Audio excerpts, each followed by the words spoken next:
What's up, maniacs? Oh, still, I'm sorry to keep complaining. Still hot here. Still like it was like 93 when I went for a dog walk. And anyway, today was comic book day. Really not glad to say there really wasn't much that I want, but that I got. Did get the Uncanny X-Men 139. It's awesome reprint. Just reprint of like Marvel and DC. Just reprint your old series. Just reprint like Detective, Batman again, and X-Men. I'll pay $5 for like a nice. I mean, especially the John Byrne, Chris Claremont stuff. But I was so excited. I saw this on Instagram. Fire and Ice issue 4 came out today. Finally. I gotta say, man, I think it's been like 6 months since issue 3. And it's the art is fantastic. And it's written by Bill Willingham, who can draw too. And he's a great writer. He's a decent artist. Like, he could draw a comic probably and write it. I don't know how long it would take him. He did Fables. Do you know Fables? I remember when this guy told me about Fables. I was like, that sounds stupid. Then I read, and everybody I know that's read it says it's one of the best comics ever. So, and I like Fire and Ice way more than, I like it more than the idea of Fables. And if it's half as good, and it'll still be, it's just not coming out like on a monthly basis. I want to say maybe in like almost 2 years, we've gotten 4 issues. I was like, just stop. I'd rather be gone and dead than just like, oh, is it gonna come out? So I have a book review. Bentley Little, The Mailman. What would the mailman bring today? Once upon a time, waiting for the mail was filled with warm, tingling anticipation. But now there is a new mailman in town, and a new kind of mail. Not everyone in town, especially the Albin family, waits for the mail. Now everyone in town, especially the Albin family, waits for the mail in a different way, with icy fear. Because no one and nothing, not the most proper citizens, the most shocking desires, the most hidden shames, the most secret weaknesses, are safe from the eyes and hands and the steady growing power of mailman. You may never want to look into your mailbox again. This crap. The first Bentley Little I ever read was The Store. And then I read The Ignored. And one more that I can't remember. Maybe one more, but I can't remember. And Store is great. The other books I read, they were good, but they just never had that level of creativity, horror, gore, just everything that makes a good horror story good. But The Mailman, I would say, is just as good as The Store, if not better. Just depending on, man. Every time I do a video, I gotta stop doing the yayo. So yeah, and this is from what I remember, I read it, man, like 15 years ago. It's a story that like it spans over time. There's multiple characters. It's drawn out, and the mailman's like that.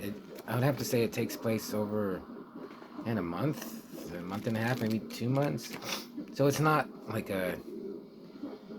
it's not like an Evil Dead or a Layman, which is in a couple of days or a day or two, or a couple of days or three days, a week maybe.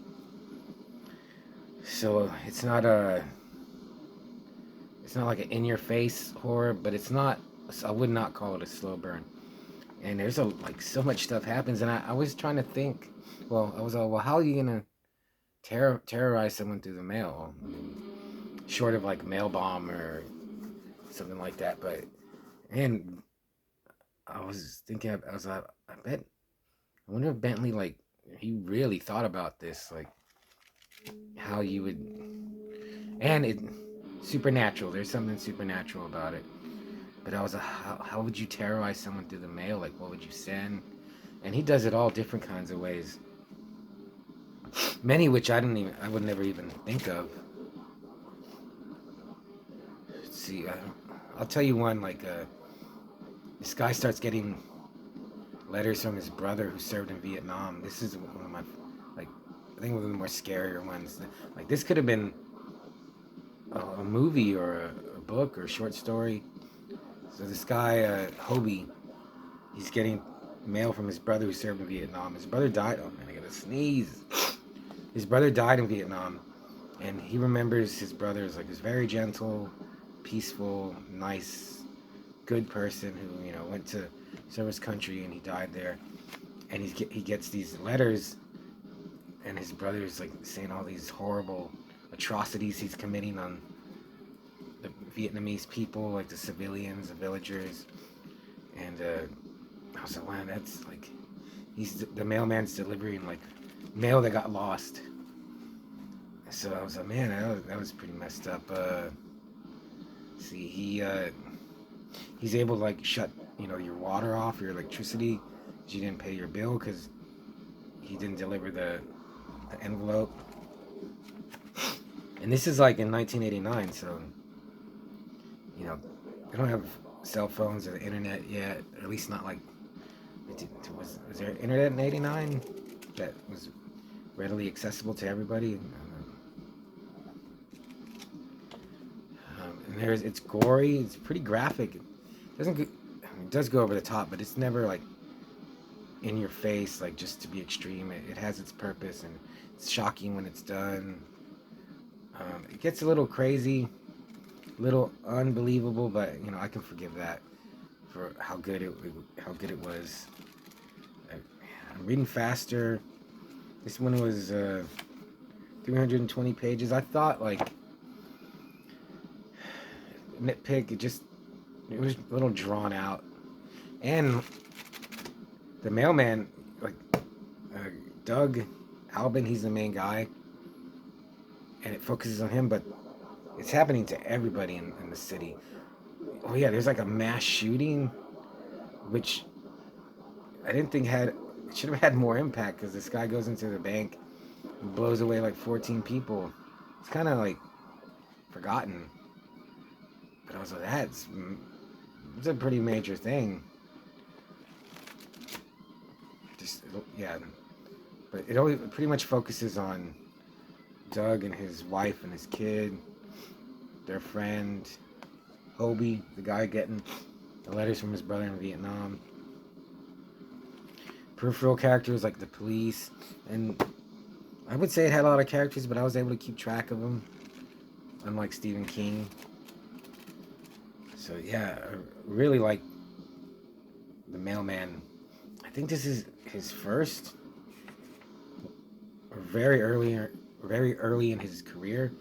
I think he has something called The House, The Community. I want to read like his earlier novels. I've read some of his newish stuff, and it was good. Kind of like, I feel he lost the fire, but this set the fire back on. So reignited the flame. That's what I'm saying.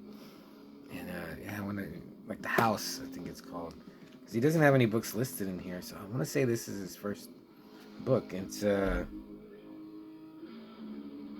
Onyx. I don't think I'd read it again though.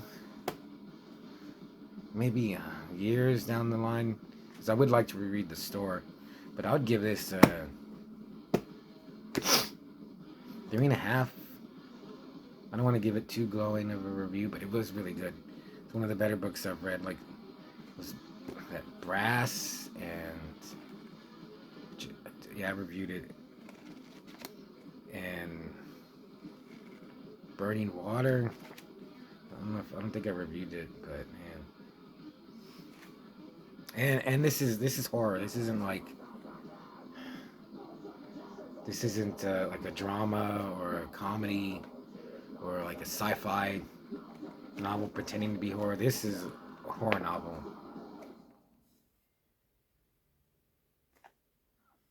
So finally, it's not a movie, but this is really good. If you have any interest in ever reading a Bentley Little novel, and the Mailman, I pictured Ron Howard's father, Rance Howard, as the Mailman, because they said he's like a kind of tall, pasty white dude with the red hair, but like a kind of nice looking guy, and that's how I picture. I mean, I've seen what he looks like. Rance. That's what I picture when you describe the Mailman. I picture Doug as Robert Patrick, and the wife is Deborah Messing. But the Mailman, yeah, check it out.